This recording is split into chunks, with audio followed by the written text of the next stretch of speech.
Hi, my name is Ken Fukuda. I'm here with Skip Barber Racing School, Director of Schools and Race Series Director. Lovely to have iRacing on board with us, one of our valued partners at Skip Barber Racing School. We have a special opportunity this week. We have 3 iRacing shootout specialists of the Skip Barber Formula Race Series iRacing competition.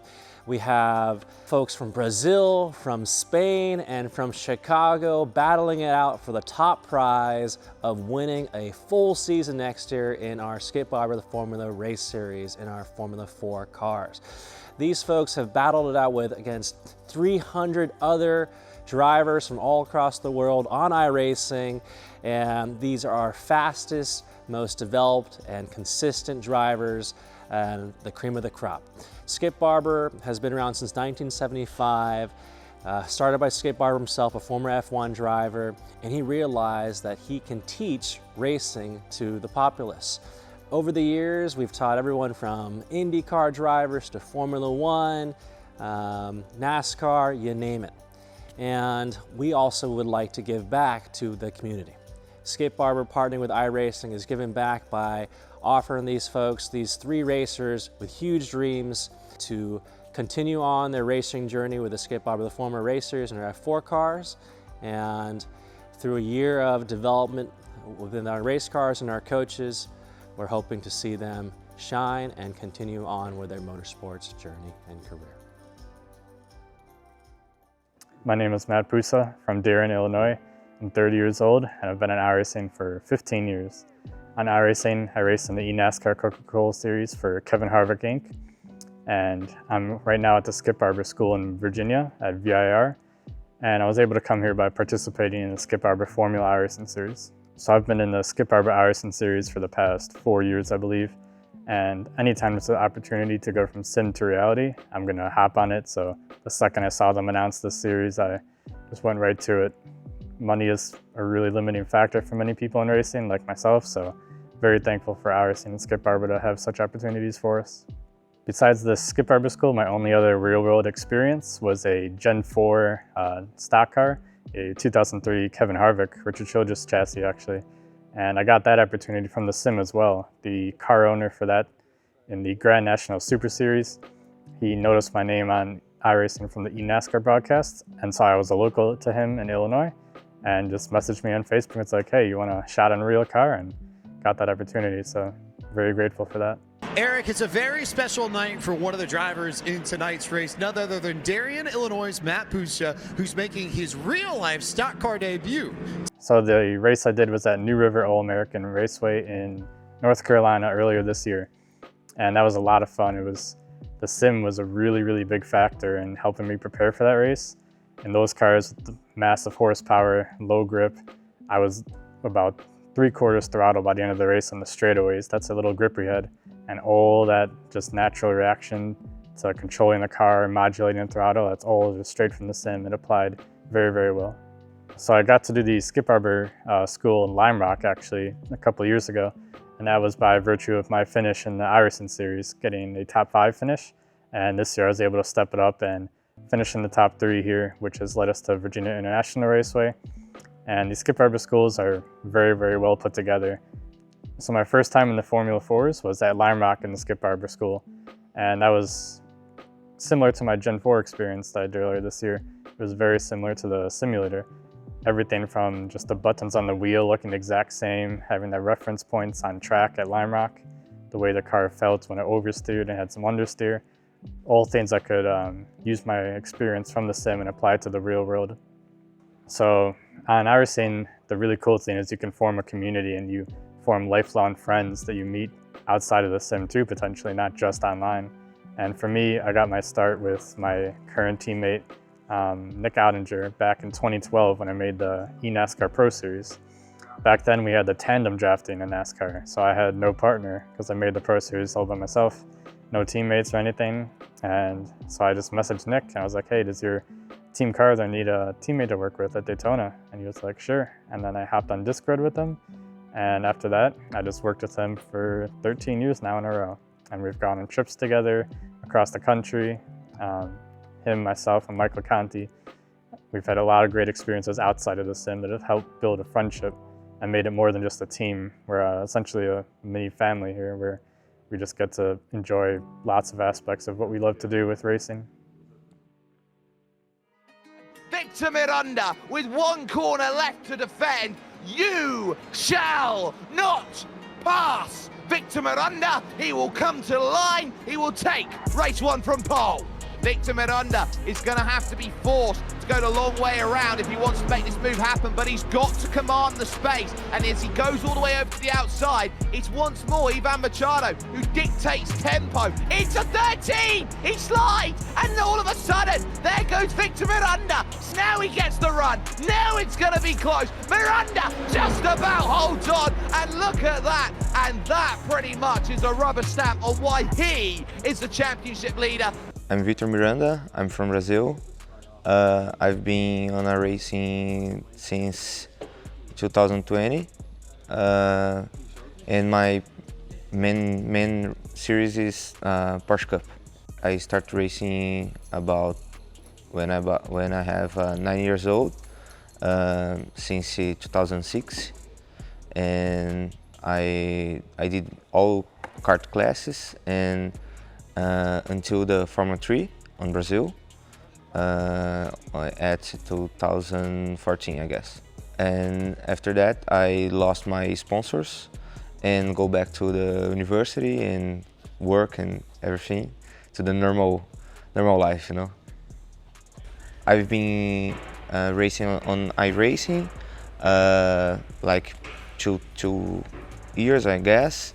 And Tony Canans saw me on iRacing, and your team's manager me invite to his team, and that's it. On 2022, I guess, and I'm here until there.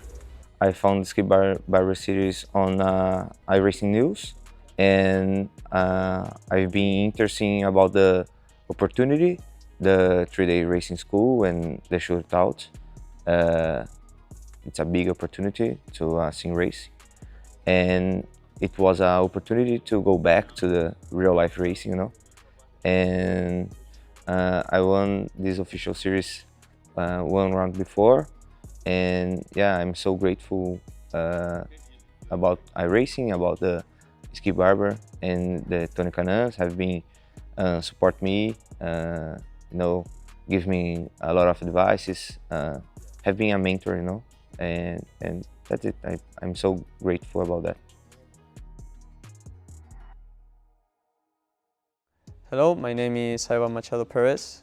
I am back from Spain, so a couple of miles down the road from here, and I've been on iRacing since 5 or 6 years, mainly racing in prototypes and Formula race cars. So from time to time doing as well some GTs and GT3, but yeah, mainly Formula and prototypes.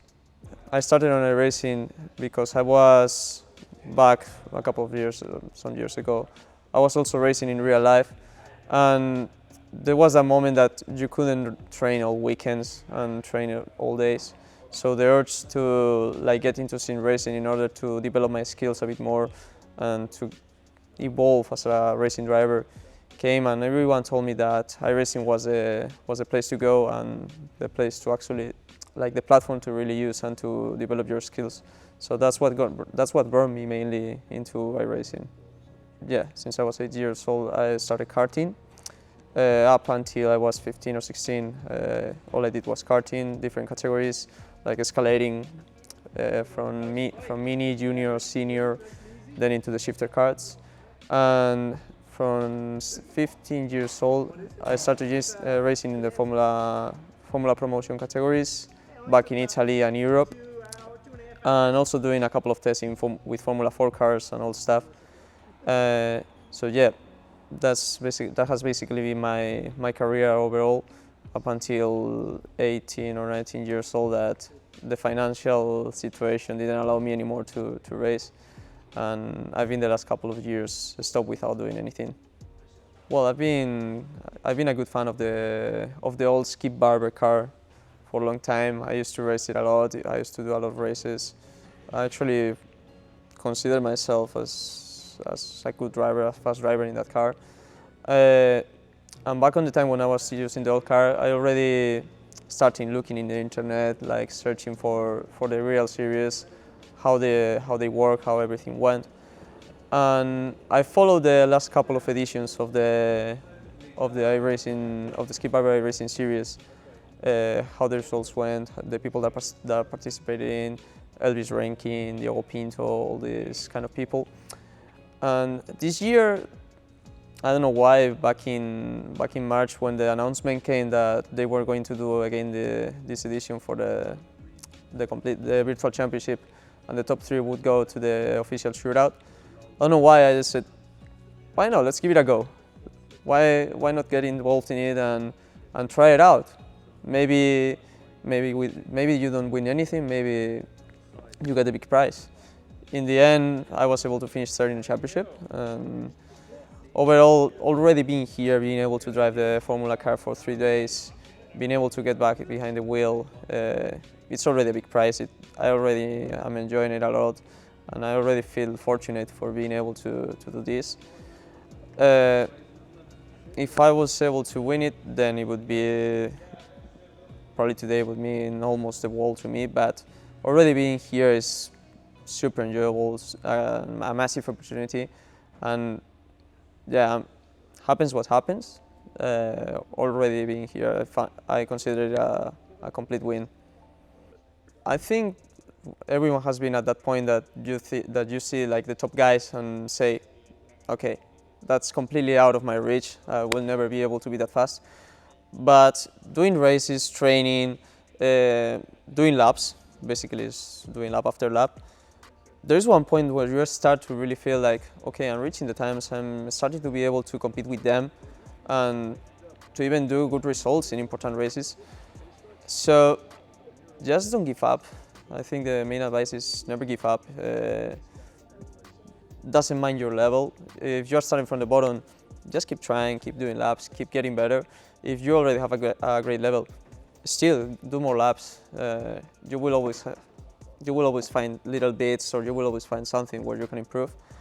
And with this kind of opportunities, like the Skip Barber series is doing, I think it's just, I think of go on with it, try it. Like, don't look at it and say, man, it's gonna be impossible. That's what I thought the previous 2 editions. And look at now. This year I decided, okay, let's give it a go, and I'm finally here, fighting in the shootout. So when you see these kind of things, just go for it. Always give it a try. What's the worst that can happen? You don't qualify, but in the case you do, then you have already a big prize. So, I mean, I think it really was just, when we were kind of wargaming or planning for the series and talking about, what would make sense to give, for awards, or that people could earn for awards. I mean, it was kind of just thrown out there that, that we wanted to be kind of that premier series out there. And what better way to showcase, the sim to real world experience by taking the champion and putting them in the real car, in the series, and giving them a chance at a full series. And I mean, it has been incredible to see these drivers like Elvis Rankin and the Weldons and so forth get involved and see that skill directly translates to the real car. The setups that we run in the cars are specifically designed to be similar to the real F4 cars. It is a fixed setup. Again, we're trying to, just like in the real series, we want to find the drivers, right? We don't want to find the person who can get the best setup, or who has the best car out there, or who has the best team or pit strategies and things like that. Truly looking for the best driver. And the best way to do that, I mean, the sim, I think, makes that playing field extremely convenient, because we can set those parameters specific to every single driver. There is no difference between, what these drivers are doing. They may have different simulation rigs, but you don't need, a $30,000 full motion rig to be competitive. I mean, we have drivers that are competing that have, you know, standard G27, you know, Logitech controls or things that they've just picked up from, you know, the local store to give this a shot, and actually are running times that are consistent, you know, with folks that have these massive, you know, expensive rigs. So it shows just there that, again, you know, having those fundamentals and those skills that you learn, it's not about what the equipment you have, it's about learning those fundamentals and, you know, transferring that to the car. I think is just, with having the simulator just be able to mimic that is incredible.